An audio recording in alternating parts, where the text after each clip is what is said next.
যার জন্য তোমরা সবাই এতক্ষণ অপেক্ষা করছিলে, বিশ্বের অন্যতম সেরা ফুটবল প্লেয়ার নেইমার, একজন ইন্টারন্যাশনাল ফুটবল সুপারস্টার, 28টা চ্যাম্পিয়নশিপের বিজেতা, একটা অলিম্পিক গোল্ড মেডেল, আর এছাড়াও ব্রাজিলের সর্বকালের সব থেকে বেশি গোলদাতা। সে কম্পিট করবে একজন সাধারণ প্লেয়ার হিগোরের সাথে, আর ওরা কম্পিট করবে $5 লাখ জন্য। যদি তুমি যেত, এই টাকাটা শুধু তোমার ব্যাংক অ্যাকাউন্টে যাবে, কিন্তু নেইমার জিতলে ওর বেছে নেওয়া যে কোনো চ্যারিটিতে আমি টাকাটা দেবো।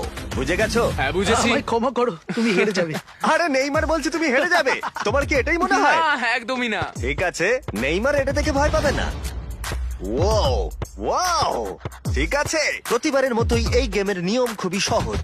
আমরা শুরু করব একটা পেনাল্টি শুট আউট দিয়ে। দুজনে স্কোর করলে আমরা 15 পা করে পিছিয়ে যাব। ততক্ষণ আমরা এটা করে যাব যতক্ষণ না একজন স্কোর করে আর একজন মিস করে দেয়। কে প্রথমে শুরু করবে? চলো। Rock paper scissor shoot. আমি আমি জিতে প্রথম। গেছি। তাহলে নেইমার প্রথমে। এতে পুরো চাপটা আমার উপরেই পড়বে। Easy easy. ঠিক আছে, আমরা দেখলাম দুজনে স্কোর করলো, কিন্তু এবার আমরা 15 পা পিছিয়ে যাব। ও নেইমার এবার সিরিয়াস হচ্ছে। তোমার এবার ভয় পাওয়া উচিত, ও কিন্তু জুতোর ফিতে বাঁধলো। প্রথম 4টে শট নেইমারের মতো বিখ্যাত ফুটবলার কখনোই মিস করতে পারে না। এতক্ষণ পর্যন্ত দুজনেই খুব সহজেই মারছে। 5 নম্বর শট থেকে নেইমারের সাথে সাধারণ প্লেয়ারের পার্থক্য বোঝা যাচ্ছিল। অফিসিয়ালি দুজনের পক্ষেই চ্যালেঞ্জটা এবার কঠিন হচ্ছে। যতক্ষণ না মিস হচ্ছে ততক্ষণ আমরা পিছবো। এবার তুমি ঠিক আগে আছে? মারো। আমি আগে কোচ মারবো? চায় তুমি প্রথমে শট মারো। ঠিক আছে, মারছি। ও ও, ঠিক আছে, এটা এখনো পর্যন্ত তোমার সব থেকে বাজে শট। এবার নেইমারের পালা। ও ও মাই গড, বলটা পুরো সুইং করে গোলের ভেতরে গিয়ে ঢুকলো। চাপে পড়লে খুব ভালো লাগে। বিশ্বকাপের চাপের সাথে এটা তুলনা হয়? না, বিশ্বকাপে আরো বেশি চাপ। দাঁড়াও দাঁড়াও, তুমি শট মারার আগে তুমি $5 লাখ চেকটা ধরো। নিশ্চয়ই। তুমি এটা গোল করলে আর ও মিস করে দিলে এটা তোমার হয়ে যাবে। তুমি নেইমারকে হারাতে পারবে, ঠিক আছে? ভরসা রাখো। ঠিক আছে। ও না, নেইমারকে এটা গোল করতে হবে। যদি ও মিস করে তাহলে তুমি সুযোগ পাবে। মিস করো, মিস করো প্লিজ। দাঁড়াও ভাই, এদিকে একটু সরে এসো। এই গোলটা তবেই কাউন্ট করা হবে যদি এটা বারের মধ্যে লেগে গোলে ঢোকে। না ঢুকলে এটা গোল নয়। নেইমার এতটাই ভালো যে ও বলছে গোলটা তবেই কাউন্ট হবে যদি বলটা বারে লেগে গোলে ঢোকে।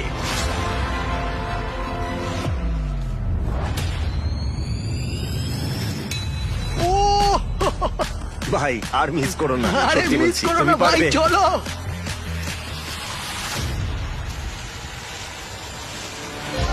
ঠিক আছে, ওর ভাগ্য ভালো যে নেইমার ওকে সুযোগ দিচ্ছে। ও নেইমার, ও অপেক্ষা করলো না। ও ও, চ্যালেঞ্জে কে কাউকে সুযোগ দিচ্ছে এটা আমি জীবনে প্রথম দেখলাম। ঠিক আছে, এইবার আমি চাই নেইমার প্রথমে মারুক। সাধারণত নেইমারের বিপক্ষে একজন বিশ্বমানের গোলকিপার গোলের নিচে থাকে, কিন্তু এটা এখন খালি। ও মাই গড,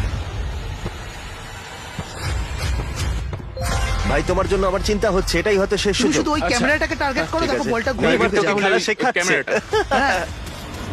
এই তো খুব ভালো, গোল হয়ে যাবে। দেখলে? ও পেরেছে! পেরেছি। আমরা অফিসিয়ালি এখন মিডফিল্ডে আছি।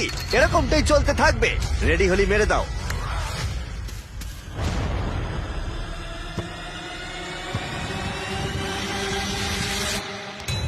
ও মাই গড, ওইটা গোল নয় নাকি গোল? দাঁড়াও একবার কি দেখি, চলো। দাঁড়াও দাঁড়াও, এই দেখো, এটা অন দা লাইন আছে। বেশিরভাগটা কিন্তু লাইনের ভেতরে। এটা গোল। না, এটা পুরোটা ঢুকতে হবে। ও তাই নাকি? নেইমার এদিকে এসে দেখে যাও। না না, গোল নয়, গোল নয়। বলটা অন দা লাইন। না, গোল এটা নয়, গোল অন্য হয়নি। গোল হয় না। বল যদি লাইনে টাচ করে থাকে তাহলে টেকনিক্যালি গোল নয়। আর যেমনটা দেখতে পাচ্ছ এটা অন দা লাইন, তার মানে তুমি স্কোর করে দিলে জিতে গোল যাবে। মারলে জিতে যাবে। মিডফিল্ড থেকে এখন তোমাকে $5 লাখ শট মারতে হবে। হ্যাঁ। ঠিক আছে, মনে রাখো কিন্তু $5 লাখ বাজিতে রয়েছে। ওর জীবনের সব থেকে বড় শট গোট নেইমার দেখছে হিগোর পারে কিনা।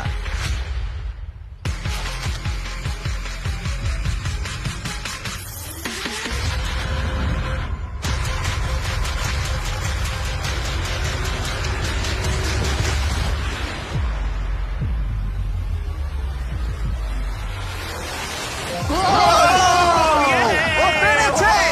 খুব ভালো! আমি পেরেছি। আরে ডলফিন কোত্থেকে এলো? আমি তো বুঝতেই পারছি না। আমি পেরেছি। তুমি পেরেছো ভাই, খুব খুব মিষ্টি। ভালো। এই নাও তোমার $5,00,000। Yes! তুমি জিতে আমি গেছো, খুব পেরেছি! ভালো। পেরেছি আমি পেরেছি ও, ও, ও। ভাই হ্যাঁ হ্যাঁ এসব কি হচ্ছে? আরে ও কি খেয়ে নিচ্ছে? আমি জানি না কি হচ্ছে। সাবস্ক্রাইব